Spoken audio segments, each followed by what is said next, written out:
거래하는 사람은 상황이 달라졌을 때 똑같은 플레이는 안 합니다. 과연 일기 때하고 똑같을까? 네. 그건 조금 안 좋아지는 방향은 이미 보였어요. 네. 그리고 그게 진행 중이고, 그런데 당장 내일 돌리려고 억지로 하면 돌아가냐? 그거 아니거든요. 그러겠죠. 과연 트럼프 1기 때와 2기 때 어떤 변화가 있을 것이며 어떤 영향을 우리 시장에게 줄 것인가에 대해서는 좀 어떻게 분석하고 계십니까? 뭐 요새 유행하는 말이 역사는 반복된다더라고요. 네. 뭐 그래서 그 예전에 이제 돌아가셨던 뭐 사회주의 철학자 얘기가 책들도 다시 얘기가 나오고 네. 그런데 그 반복된다는 거를 너무 그러니까 뭐 똑같은 일이 반복된다 이건 아니고 이건 이제 결국은 워닝이거든요. 그러니까 비슷한 일은 늘 생기는데 사실 똑같을 리가 없지 않습니까? 예. 예. 뭐 당장 그 격언만 놓고 따지더라도 한 번은 나폴레옹이고 나폴레옹 3세인데 사실 전혀 달랐거든요. 이제 그렇게 놓고 보신다 그러면 트럼프 1기와 2기가 똑같을 거다라는 가정하에서 움직이는 거는 이미 끝나지 않았을까. 저희는 이렇게 보고 있습니다. 자료를 한번 보면서 말씀을 드릴게요. 예. 현실과 테마의 구별이라고 말씀드렸는데요.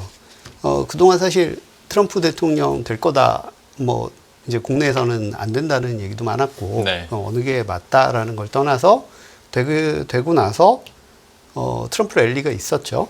예. 근데 그러고 나서 보시게 되면, 과연 같을까라는 생각을 좀 해봐야 됩니다. 예. 그래서 이제 양쪽 그래프가 좀 다르기 때문에 뭐 죄송하긴 합니다만 시계열이 달라서 그렇고요. 뭐 세인트루이스 연준의 데이터 그냥 여러분들 다 뽑아보실 수 있으니까 그렇게 해서 해왔습니다. 예. 그래서 빨간색 선으로 보시는 때가 트럼프 1기다. 그렇게 보시면 돼요. 예, 뭐 그러면 그때하고 재정 상황이 전혀 다릅니다.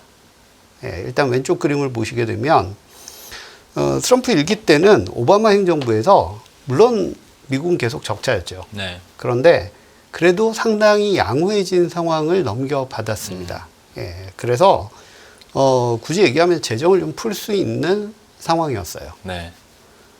그다음 오른쪽도 보시게 되면 인플레이션도 보시게 되면 굉장히 좋았습니다.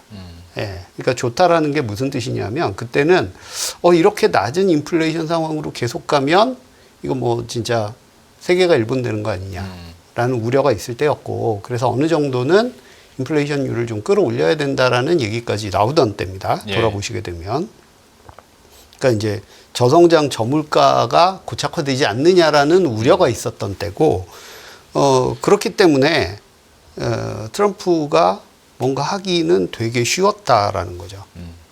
예, 그런데 지금 보시게 되면 2017년에는 재정적자가 GDP 대비 마이너스 3.4 그리고 2018년 마이너스 3.7 19년 마이너스 4.6 쭉 오다가 네. 2023년에는 마이너스 6.1이었고요. 올해는 현재 예상치가 마이너스 7.6입니다. 네. 그러니까 뭐 사실 바이든 페인으로 돈을 너무 푼 거 아니냐라는 얘기도 나오고 저희는 사실 그 부분이 조금 최근에 상당히 경제에 부담을 주고 있다라고 보고 있거든요. 예. 그래서 사실 인플레이션 쪽도 보시게 되면 물론 이제 금리를 낮출 정도가 가능할 정도로 떨어지긴 했습니다. 네. 그런데 11월 말에 발표된 10월 근원 PC를 뭐 다 아실 거고요. 2.8로 몇 달째 계속 조금이라도 올라와서 사실 이거 관련해서는 굉장히 경론이 있는 상황입니다. 그러면 뭐 미국의 소비가 강한 거 좋죠. 우리한테 필요한 거고. 그런데 굉장히 부담스러운 얘기죠. 그래서 과연 트럼프가 1기 때처럼 들어오자마자 뭘 하려고 할 수 있을까? 이런 것들을 한번 좀 생각을 해볼 필요가 있습니다. 그래서 이제 지금 보시면 뭐 도지라든가 해서 연방 재정에 대한 얘기도 네. 그 지출을 줄이겠다 네. 이런 얘기들이 있고요. 뭐 어떻게 생각하면 일기에 좀 나빠지면 그건 사실 앞사람 탓이잖아요. 네. 예. 결국 일기 때 그러니까 첫 1년 차예요. 그래서 1년 차에 좋고 그 다음에 만약 이게 굉장히 안 좋은 국면으로 간다. 그럼 사실 이게 더 큰 부담일 수도 있거든요. 예. 그래서 1기와 2기의 환경은 다르다라는 음. 쪽을 먼저 염두에 두셔야 되고요. 두 번째 보시게 되면 그래서 좋았냐 하면 별로 안 좋았어요. 예. 그래서 트럼프의 관세 충격을 얘기를 하는데 사실 관세를 때렸을 때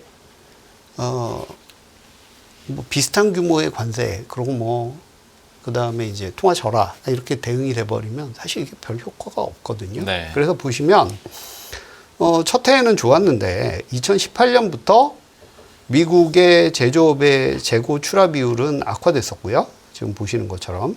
그리고 구인 지수도 안 좋았습니다. 그래서 어떻게 생각해 보면요. 뭐 그런 의견도 있고 저희는 그런 의견입니다만 코로나 때문에 안 좋아지는 게 가려진 거 아니냐. 네. 이렇게도 볼 수 있을 것 같아요. 그리고 그런 거를 모르지 않기 때문에 과연 일기가 그대로 같을까? 일기 때하고 똑같을까? 네. 그건 조금 아닌 것 같습니다. 그래서 그렇게 트레이딩 되는 건 끝난 것 같고 그렇게 놓고 보시면 결국은 지금 얘기하는 거는 그 딜 아니냐. 그러니까 최근 들어서 보시면 외교안보 보시는 분들 중에도 뭐 저도 유튜브도 보고 또 여러 글들 읽어보고 하면 예. 굉장히 불안해 하시면서도 저 사람은 거래하려고 드는 사람이다. 예.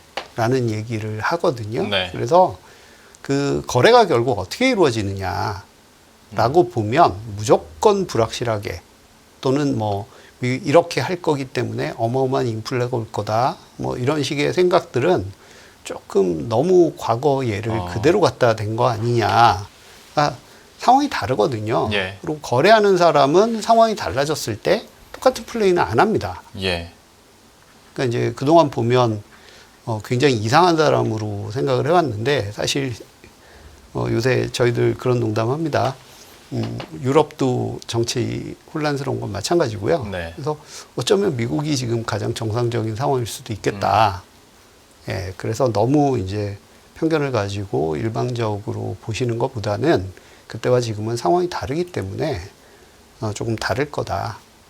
예, 그래서 관세도 거래의 수단이 될 수 있다. 라는 쪽은 한번 생각을 해볼 필요가 있을 것 같습니다. 예. 어떤 말씀하시는지는 알겠습니다만은 약간 좀 헷갈리는 부분이 있어서 그 일기와는 같지 않을 거다라고 얘기를 해주셨는데 이 같지 않다라는 게 재정 상황을 말씀하시는 건지 아니면 시장에 대한 방향성이 예전과 다를 거다라는 건지 아니면 정책에 대한 성격이 좀 달라질 거라는 건지 좀 그게 좀 헷갈려서요. 다 비슷한 거죠. 결국 같은 얘기입니다. 그러니까 일기 때의 그림을 그대로 갖다 놓고 지금 예. 투영하는 건 의미가 없을 거다라는 내용입니다. 그러면 과거 사례나 이번에 뭐 대선 공약들을 봤을 때도 어쨌거나 인플레 압력이 좀 가중될 수 있을 것이다라는 게 전반적인 컨센인데 그렇게 안 갈 수도 있다라고 그렇게 안 갈 보시는- 수도 있어요. 왜 그러냐면 그래서 저희가 이제 바탕으로 말씀드리는 건 경기가 안 좋다는 겁니다. 그러니까 안 좋아지는 방향은 이미 보였어요. 네. 그리고 그게 진행 중이고 예. 그러면 그걸 돌려야죠. 그런데 당장 내일 돌리려고 억지로 하면 돌아가냐? 그거 아니거든요. 그러겠죠. 예. 그리고 만약 트럼프가 그 정책대로 가면 더 안 좋아질 수도 있습니다. 자국 안에서는 어쨌거나 지금 좋아지는 방향 쪽으로 설사 뭐 우방국들이나 다른 나라들은 어떻게 될지 몰라도 그래서 제가 2018년 사례를 말씀드린 거예요. 예. 관세로 하면 좋아질 거다. 아닙니다. 그거는 뭐 대공황 때도 그랬고 예. 기본적으로 미국 업체들도 피해보는 건 마찬가지예요. 예. 예. 그러면 미국마저도 만약에 불확실성이 커지거나 지금처럼 우리가 생각하는 미국만 살아남는 그 그림이 안 된다면 그래서 트럼프 일기와 흐름이 좀 다르게 된다면 거기에 따른 우리나라의 경제나 시장의 영향은 좀 어떤 변수가 생길 거라고 보세요? 뭐 기본적으로는 그냥 경기가 안 좋은 게 제일 큰 거고요. 네. 그래서 뒤에 보시게 되면 제가 말씀드리는 거는 되게 이제 미세 조정이고 잘 해가야 된다. 그러니까 제가 경제 상황에 대해서 말씀드리기는 조금 애매한 것 같고요. 예.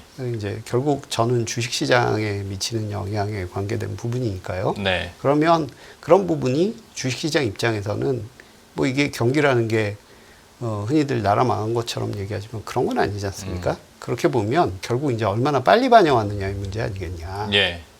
그렇게 보고요. 예, 그런 관점에서 말씀을 드리는 거죠. 그러면 어떤 시장에 대한 탄력도나 아니면 방향성에 대해서도 사실 이전에 미국 보면 그러니까 얼마 전까지도 미국 엄청 오를 때 우리들은 뭐 전혀 오르지도 못하고 떨어질 때는 더 많이 떨어지고 그랬었는데 이후에 2025년 증시에 대해서는 그러면 여전히 미국이 오를 때나 아니면 탄력이 좀 떨어질 때나 우리는 더 타격을 크게 받아갈 것으로 예상을 하시는 건가요? 그렇지는 않고요. 네. 저희가 볼 때는 지금 보는 그림 보면서 한번 말씀드릴게요. 예. 그러니까 저희는 여전히 이게 깨지지 않았다고 보는데요. 한국 시장이 기본적으로 글로벌 경기를 좀 선행하는 모습이 있습니다. 예. 사실 이거는 다 알려져 있는 내용이고요. 그게 지금 굳이 꺼졌겠냐라고 볼 수가 있을 것 같아요. 예. 그래서 생각보다 그러니까 보는 관점에 따라 전혀 다릅니다. 뭐 올라갈 때 거래량이 동반되느냐 뭐 여러 가지들 다 네네. 보시잖아요. 근데 기본적으로 보게 되면 미국도 그렇게 경기가 좋은 건 아닙니다. 그래서 예전에 보면 이랬다라는 말씀을 드리는 거고요. 예. 그래서 분명히 우리가 선행하는 면이 있고 경기가 안 좋다. 그리고 내년을 바라봤을 때 최소한 우리 경기 보면 별로 안 좋은 면들이 상당히 많습니다. 그래서 예. 그것들을 얼마나 빨리 반영하느냐의 이슈가 아니겠냐라고 아까부터 계속 말씀드리는 거고요. 이 그림을 한번 보면서 말씀드릴게요. 검은색을 분데스방크 추정이라고 해놨는데 사실은 추정은 아니고요. 예, 분데스방크에서 이런 걸 발표를 합니다. 예. 독일. 그러니까 이제 우리나라 못지않게 산업국가고 글로벌 경기에 민감한 데가 독일이잖아요. 그래서 이런 걸 발표하더라고요. 그런데 자기네가 하는 건 아니고요. 뭐 S&P나 JP모건의 PMI라든가 이런 글로벌하게 되게 중요한 지표 한 6가지를 자기네가 가중해 가지고요. 네. 이거를 발표하는 게 있는데 그래서 사실 선행성은 별로 없어요. 뭐 경기를 누가 알겠습니까? 네. 그런데 이제 그런 지표들을 섞다 보니까 이게 경기하고 되게 민감합니다. 그래서 지나고 보면 한두 달 지나서 보면 고점이 나왔던 게 맞았네. 그런 경우가 많아요. 네. 근데 보면 고점 찍고 내려와요. 그리고 코스피도 그렇습니다. 생각보다 코스피하고 되게 방향성이 잘 맞습니다. 그러네요. 지금까지 보면. 그래서 보면 우리는 뭐 여러 가지 얘기하죠. 뭐 밸류업에 관계된 얘기도 하고 지금의 국내 정치 일정은 사실 이거하고는 전혀 상관없는 얘기고요. 네. 그런데 분명히 경기가 안 좋으니까 코스피가 이번에 또 먼저 꺾였다라고 볼 수 있는 겁니다. 네. 그리고 그게 만약 맞다 그러면 미국도 좋게만 볼 수는 없는 거죠. 그래서 이건 뭐 낙폭을 따지는 건 사실 큰 의미는 없습니다. 네. 그래서 뭐 저희가 밴드도 나름 의견은 얘기를 합니다만 사실 아무 의미는 없거든요. 예. 그거는. 예. 그럼 뭐 얼마 빠질지 그건 누가 알겠어요. 그러게요. 저도 밴드 저도 나중에 제일 마지막에는 질문을 드리려고 하긴 했습니다만은 항상 저도 첨언은 합니다. 참 의미 없는 질문인데 그래도 또 궁금하니까 여쭙게 된다고. 오늘도 마지막에 여쭙긴 하겠습니다. 그렇죠. 근데 실제로 센터장님과 잠깐 한 20분 정도 얘기를 나누다 보니까 진짜 지금까지 만나봤던 증권사 중에서는 가장 보수적으로 보는 것 같습니다. 특히 미국 경제에 대해서는요. 그래서 한번 여쭤보는 게 그러면 내년에 미국 같은 경우에 경기 둔화? 침체까지는 글쎄요 잘 모르겠습니다만 좀 안 좋아질 거라고 지금 보시는 건가요? 반대로 얘기를 하면요. 네. 좋아진다라는 게 무슨 네. 의미가 있냐라는 거거든요. 그러니까 보시면 제가 이제 한 페이지를 먼저 넘어왔는데 금리 내려간다고 보시잖아요. 예. 그러니까 이게 작년 말부터 작년에도 제가 여기 한번 나왔을 때 그 비슷한 얘기를 했는데 네. 요새 이제 다시 얘기했던 게 그동안 골디락스 얘기가 다시 나왔었죠. 예. 사실 작년 말부터 그 시장 보는 사람들끼리는 그런 얘기를 했습니다. 뭐 금리는 서서히 내려가고 그만큼 경기는 다운되지 않고 그러면 이런 거죠. 경기가 안 내려가고 네. 문제가 없는데 금리를 왜 낮추죠? 그렇죠. 예. 예. 그게 사실은 골디락스입니다. 네. 근데 골디락스는 사실 그런 일이 없었잖아요. 예. 그러니까 그냥 물론 그렇게 되지 말란 법은 없는데요. 확률적으로 저희가 생각을 해보면 그거는 굉장히 많은 희망이 투영이 된 거죠. 그걸 합리화하려고 하다 보니까 연중에 특히 하반기 들어서 뉴 노멀이라는 얘기도 많이 하고 좀 새로운 중립금리 시대라는 얘기도 많이 했는데 사실 이거는 그냥 긍정적으로 해석하는 정도다라고 그러면 받아들이시는 네, 저희는 그런 것 같아요. 네. 그러니까 그 반대에 있는 게 역사는 반복된다거든요. 근데 그거를 무비판적으로 반복된다고 얘기를 하는 거는 네. 굉장히 잘못된 얘기고, 예. 그러니까 워닝이에요. 음. 비슷한 상황이 또 올 수 있으니 정신 차리고 경계해라. 예. 라는 얘기지, 그거는 반복된다가 아니거든요. 네. 항상 상황은 새롭습니다. 근데 보면 결국은 영원히 올라가는 것도 없고요. 네. 예. 그래서 뭐 제가 뭐를 특별히 안 좋게 본다 이런 뜻이라기보다는 사실 지표들을 다 보면 그게 만약 맞으면 금리를 내릴 이유가 없어요. 네. 예. 근데 저희는 그래서 금리가 내려간다고 보는 겁니다. 그리고 반대로 얘기를 하면 금리가 충분히 내려가고 나면 그때는 사실은 이미 다 반영이 된 거거든요. 그렇죠. 예. 예, 그래서 저희는 금리 인하의 저점대가 진짜 바닥이 아니겠냐. 그러니까 뭐 저희가 보수적으로 본다라고 말씀을 주셨는데, 네. 저희 얘기는 그야말로 이번이 과거하고 안 다르다. 네. 그렇게 많이 다른 건 아니다. 예. 그러니까 기본적인 돌아가는 로직은 비슷한 거 아니냐. 아. 그 관점에서 보자라는 거고요. 그렇게 보면 뭐 그래서 아까도 그 말씀을 드렸던 거죠. 혹시 그러면 좀 다른 얘기긴 합니다만 센터장님께서 그리고 이제 하우스에서 보고 있는 내년도 연준의 금리 인하 횟수나 그 폭은 어느 정도로 보고 계신가요? 그냥 계속 내릴 거라고 봅니다. 계속이란 게 그러니까 컨센에서는 뭐 125bp 정도는 얘기는 합니다. 그 정도 나오는 게 충분히 가능하다고 봅니다. 예. 예. 그러면 그 컨센은 비슷한데 대신 시장을 그저 과거에 비춰서 낙관적으로만 보기는 좀 무리가 있다라는 그렇죠. 뉘앙스 정도로. 그러니까 이제 생각을 해보시면 125를 내린다. 뭐 사실은 더 내릴 수도 있다고 보긴 합니다만, 예. 뭐 어느 정도 제 개인적인 생각도 있고, 네. 그래서 제가 센터장이니까 제 개인적인 생각으로 드리는 건 아니에요. 네. 그렇지만 설마 그렇게 많이 내리겠어? 사실은 생각은 하는데요. 문제는 5번을 내리는데 이미 내렸잖아요. 네. 6번을 한 1년 반 사이에 내리는데 경기가 엄청 좋은데 그렇게 내린다. 말이 안 되잖아요. 그렇죠. 예. 예. 그래서 저희는 그렇게 봅니다. 그러니까 그 컨센이 그렇게 나오고 지금 사실 주가가 아무런 나빠지는 걸 반영한 것도 없는데 네. 계속 좋다. 그렇게 얘기하는 거는 진짜 논리에 안 맞는 거 아니냐. 그렇죠. 그리고 사실은 그렇게 되길 바랍니다. 개인적으로. 저희가 틀려도 시장이 좋았으면 좋겠어요. 그럼요. 네네. 근데 그럴 가능성은 높지 않다고 본다. 뭐 그 정도로 받아들여 주시면 될 것 같아요. 사실 시장이 애써 무시했던 포인트이기도 합니다. 올해 들어서 시장은 좋다고 하고 미국의 경기 지표, 경제 지표들은 워낙 좀 잘 나오는데 특히 뭐 고용 지표도 잘 나오고 있는데 금리를 인하한다고 비컷을 시작한다고 경기가 좋으면 금리 인하하는 게 맞아? 라는 의문점들은 달고 있었는데 애써 좀 무시한 것도 있었고 그리고 금리 인하를 어떤 선제적인 대응이라는 명목하에서 어느 정도 받아들인 것도 있었는데 여기에 대해서 좀 그 핵심을 좀 짚어주신 것 같고요. 그러면 현재 시점에서 우리나라의 통화정책에 대해서는 좀 어떻게 전망을 하시는지에 대해서 그리고 국내 시장의 유동성에 대해서는 좀 어떻게 평가를 하고 전망을 하시는지도 좀 궁금하네요. 사실 제가 매크로적인 것만 나와서 그냥 얘기를 하면 예. 좀 그렇고 제가 이제 원래 은행을 좀 봤었고요. 네.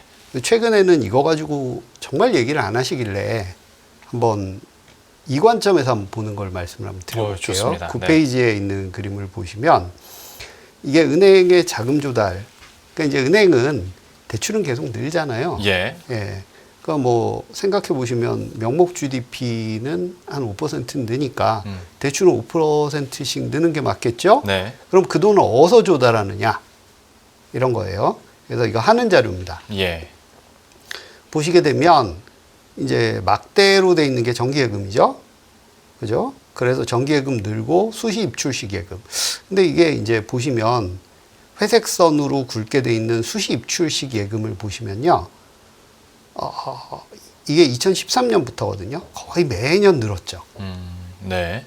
굉장히 많이 늘었었죠. 코로나 때 유동성 풀었으니까요. 근데 그렇게 하다가 보시면 이제 2022년 말 흔히 레고랜드 사태라고 부르는 자금 시장 문제입니다. 예. 그러니까 이제 돈이 말리니까 그죠? 네. 그리고 고금리 찾아서 정기예금 이동하고 예. 뭐 이런 거였다고 보시면 돼요. 자, 그리고 2023년에는 어느 정도 정상화 되는가 했는데 올해가 보시면 엄청 많이 났습니다. 그래서 최근에 보면 은행채 많이 찍었다 은행들 그러는데요. 은행채 사실 별로 많이 안 찍었어요. 그럼 달라진 게 뭐냐? 그냥 은행들이 하던 대로 했는데요.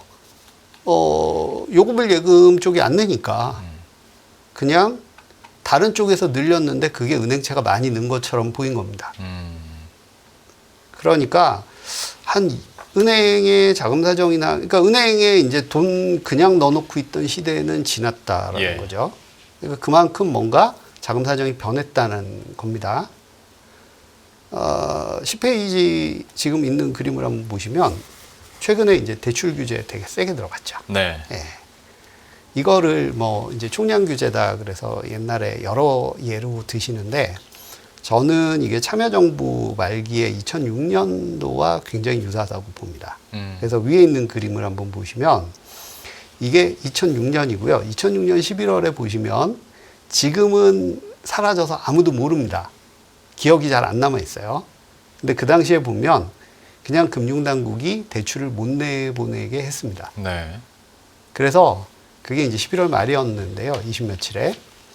그 조치가 나오고 난 다음 날 제가 그 당시에는 이제 인터넷이나 이런 거 잘 안 될 때잖아요. 신규 대출이. 그래서 갔을 때 은행 점포가 아비규환이었습니다. 신규 대출을 안 받아주니까. 예.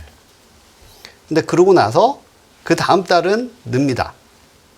왜냐하면 대출이라는 게 신청 받은 걸 안 내줄 수는 없거든요. 그렇죠. 예, 그걸 기표라 그럽니다. 그래서 그게 나가고 나면 그 다음부터 없어서 보시면 대출 절벽이죠. 네. 이게 언제까지 갔냐? 2008년까지는 대출이 안 늘었습니다. 개인 대출이. 그러고 나니까 중소기업 대출하고 대기업 대출만 늘렸던 거예요. 네. 그러니까 가계 쪽의 자금은 말랐죠. 이게 2008년도가 넘어가서 풀렸는데 예, 대출 규제 정책도 바뀌고 그게 이제 이명박 정부로 정권이 바뀌어서인지 금융위기가 닥치면서 금융 정책이 바뀐 건지 그건 아무도 모릅니다. 네. 예. 이번에도 보시면 가계대출 엄청나게 늘었어요. 좀 심합니다. 어느 정도냐면 은행의 주담대가 증가율이 10%예요. 네. 예, 뒤에서 말씀드릴 건데 그 규제 받고 급격히 줄기 시작을 했습니다. 가계대출이. 되게 유사해요. 근데 이제 내년에 뭐 어떻게 정부가 구성이 될지 아무도 모르죠. 지금 그렇죠. 상황에서. 네네. 근데 어느 정부가 들어서더라도 가계부채에 대한 우려가 굉장히 심각한 상황에서 돈을 그냥 풀 수 있겠냐. 되게 어렵습니다. 사실. 네. 그러니까 해외에서 계속 문제시하고 실제로 문제가 되고 뒤에서 보시면 은행들의 태도도 되게 많이 바뀌었습니다. 예. 그래서 그렇게 놓고 보시면 일단은 국내 쪽에서 가계대출 쪽은 내년에 좋기가 어렵다. 이게 사실은 부동산 시장 보시는 분들 중에 내년에 부동산에 대해서 기대를 안 하는 이유입니다. 네. 그래서 그게 11페이지에 보시면 나타나 있어요. 5대 은행의 대출인데요. 이게 조금 빠릅니다. 왜 그러냐면 아까 하는 거는 한 반달에서 한 달 반이 지나야 통계가 나와요. 그런데 5대 은행 대출이라고 하는 거는 신문에 이렇게 나눈 숫자를 사실 제가 다 이렇게 찢어 붙인 거거든요. 네네. 그래서 이걸로 보시면 11월까지가 나와 있어요. 그래서 보시면 왼쪽 위에 보시는 것처럼 주담대 뚝 떨어지는 거 보이시죠? 신용대출도 별로입니다. 거기에 더 재밌는 거는 오른쪽 아래 보시듯이 개인사업자 대출이 안 늘어요. 예. 그러니까 우리나라에 보시면 은행들이 기본적으로 개인사업자 대출을 최근 한 10여 년간 2013년 이후로 보시면 매년 20조 이상 계속 순 공급을 해왔습니다. 근데 지금 3년째 7조대로 떨어져 있습니다. 이게 코로나 이후에 정상화된 건지 아무도 몰라요. 네. 그런데 그래서 기본적으로는 자금 사정은 별로 좋지는 않다라는 거는 염두에 두셔야 되고요. 예. 13페이지 지금 보시는 걸 보시면 기업의 자금 상황인데요. 되게 지저분합니다, 그림이. 이게 한 10년치를 보여드리다 보니까 답이 없는데, 그냥 간단하게, 막대기 돼 있는, 막대 그래프 돼 있는 거 보시면 돼요. 그게 예. 올해예요. 네, 그래서 보시면, 중소기업 법인은 되게 많이 빌리죠, 돈을. 그런데 개인사업자는 과거 추세에 비하면 작년도 그랬고요. 재작년도 그랬고 옛날 추세에서 완전히 벗어나 있습니다. 그래서 요거를 제가 15페이지에 있는 걸 보면서 한번 말씀드릴게요. 이게 은행권 전체에서 대기업하고 중견기업 쪽에 어떻게 빌려줬냐. 은행을 통한 자금 조달이죠. 네. 그래서 보시면 2011년부터 2019년 코로나 전까지 보시면 기업 대출 통틀어 가지고 60조 정도 안 늘었죠? 40조 평균 늘었었죠. 근데 그 중에 보시면 대기업은 는 게 없어요. 대기업은 는 게 없고요. 법인 중기도 별로 안 늘었어요. 중견기업이라고 하는. 개인 사업자 위주로 늘려왔습니다. 네. 그러다가 코로나 3년 보시면 개인 사업자 대출 엄청 늘었죠? 예. 자금 사정 안 좋아지니까 중견기업도 늘리고 대기업도 안 되니까 대기업 많이 빌렸습니다. 자, 근데 지금 보시면요. 거의 80조 늘어났죠.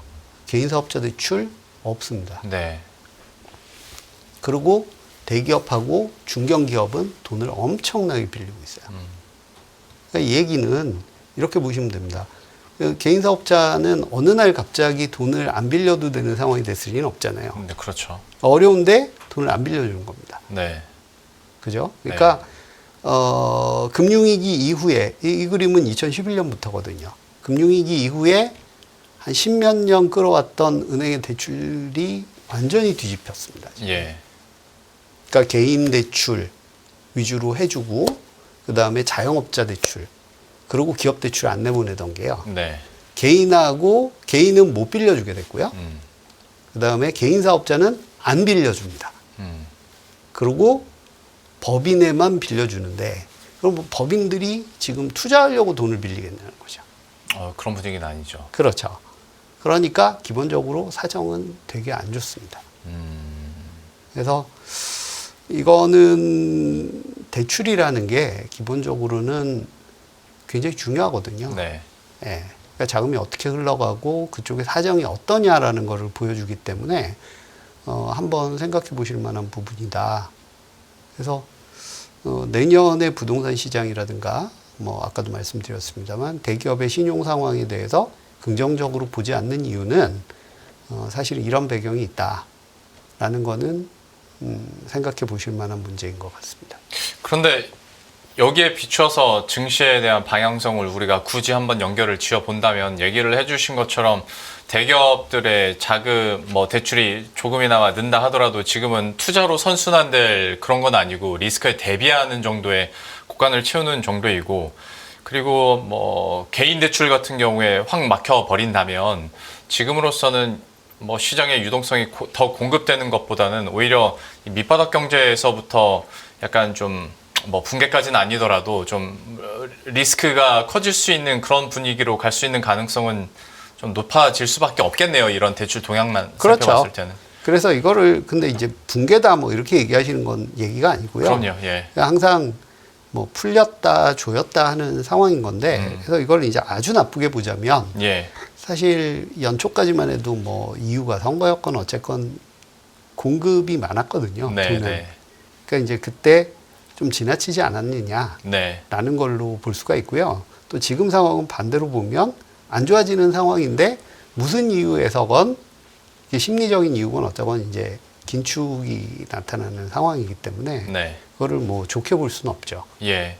어느 정도 답이 나와서 이 질문이 맞을지는 모르겠습니다만은 사실 뭐 대출이나 빚도 그 성격이 중요한 거 아니겠습니까? 그러니까 이게 뭐 투자로 선순환된다 할지 아니면 우량한 채권이면 사실 오히려 외국인 투자자 입장에서는 오히려 유동성이 들어올 수 있는 포인트도 될 수 있을 건데 그러면 지금의 대출 성격이랄지 어떤 채권의 성격들이나 등급에 대해서는 지금 상황을 좀 어떻게 읽고 계십니까? 뭐 복잡하게 말씀드릴 건 없고요. 지금 있는 거를 보시면 예. 국내 상장 기업의 채무 상환 능력은 악화되고 있는 게 맞습니다. 예, 그래서 차입금 의존도라고 하면 총자산에서 차입금이 차지하는 비율. 그래서 이거는 신용평가 하시는 분들이 보시는 거라고 보시면 되고요. 예. 그러고 차입금 의존 뭐 순차입금 비율이나 차입금 의존도, 그다음 순차입금의 절대 규모도 다 늘고 있어요. 예. 그래서 기본적으로는 자금 사정이 좋지는 않다라는 쪽으로 충분히 볼 수 있다는 얘기고요.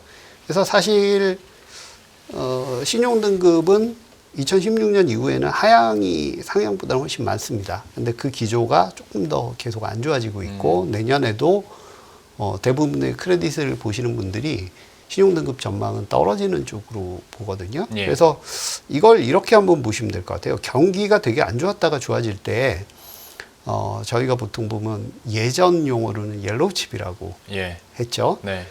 그런 쪽에서 등급 상향이 나오면서 주가 상승이 크게 나오는 거를 보통 기대를 많이 합니다. 네.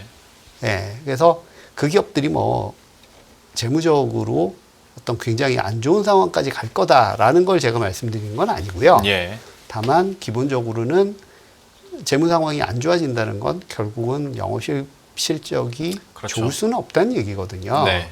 그래서 그렇게 보시면 조금 조심할 필요는 있다라는 관점에서 말씀을 드리겠습니다. 알겠습니다. 참 여러 가지 포인트들을 국내외적으로 좀 얘기를 해주고 계신데 시간이 좀 많이 지나서 혹시 이외에 또 변수거리가 있다고 보시면 뭐가 있을까요?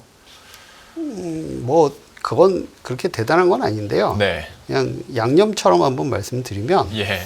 알고 계시기는 해야 될 것 같아서 이게 대체거래소라는 게 사실 예전엔 관심이 되게 뜨거웠거든요. 그런데 지금 뭐 완전히 사라졌죠. 근데 사실 곧 시행됩니다. 네, 시기가 좀 밀리고 지지부진해지면서 뉴스량도 확 떨어지긴 좀 했는데. 예, 근데 이게 좀 다른 게요. 장의 성격은 되게 많이 바뀔 겁니다. 그러니까 왜 그러냐면 시간이 바뀌어요. 예. 그래서 예를 들어서 미국은 지금 보시면 그 장 끝나고 나서 시간외 장이 있죠. 예. 이게 대체거래소입니다. 네. 예. 그리고 대체거래소가 다 도입된 나라들은 거래대금이 20에서 30% 비중은 다 차지하거든요. 네. 그래서 그 시장에서 거래되다가 이제 그래서 지금은 보면 미국 장에게 우리가 보통 1시간에서 2시간 정도는 여과가 되고 들어옵니다. 근데 그냥 미국 장의 시간에 끝나면서 우리 시간외가 그냥 바로 들어가 버릴 수가 있고요. 그리고 우리 시간외가 끝나고 미국 장이 열리기까지 뭐 한두 시간 채. 네. 예.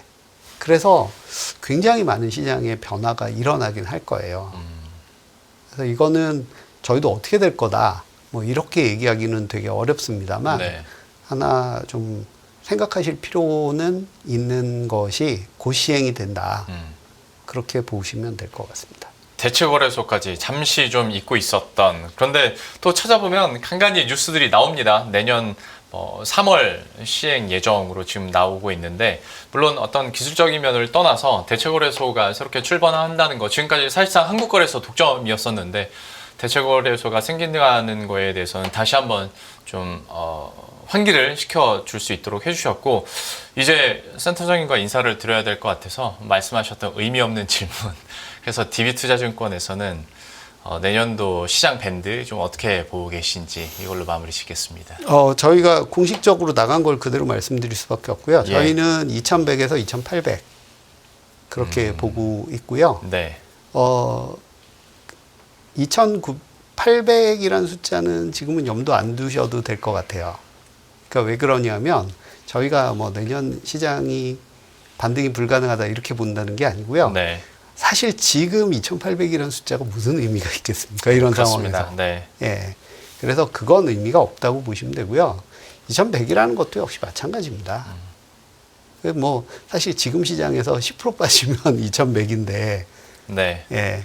그래서 이걸 이렇게 생각을 해주시면 될 것 같아요. 그러니까 저희는 내년에 연초에 분명히 안 좋아지는 것들이 반영될 것이 있었다라고 생각을 하고요. 예. 그게 바닥을 다진 후에 상황이 돌아서면 반등이 시작될 수 있다라고 봤던 거고요. 예. 그러니까 서두에서도 참 곤란한 질문을 주셨습니다만 결국 시장은 얼마나 빨리 반영하냐의 문제입니다. 네. 그게 뭘 반영하느냐의 문제라도. 그리고 지금의 불확실성이 영원히 갈 거다라고 생각 안 하신다면 네.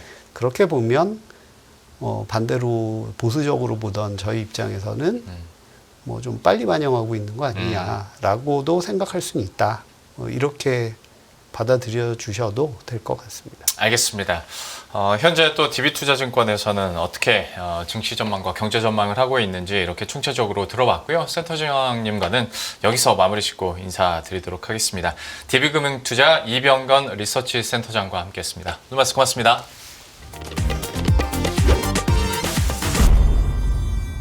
안녕하세요, 이승입니다. 더 많은 영상을 보고 싶으신 분들은 화면 오른쪽에 있는 구독 버튼을 눌러주시기 바랍니다. 그리고 영상을 보시면서 좋아요는 필수인 거 아시죠? 항상 인포맥스 라이브를 사랑해주셔서 감사합니다.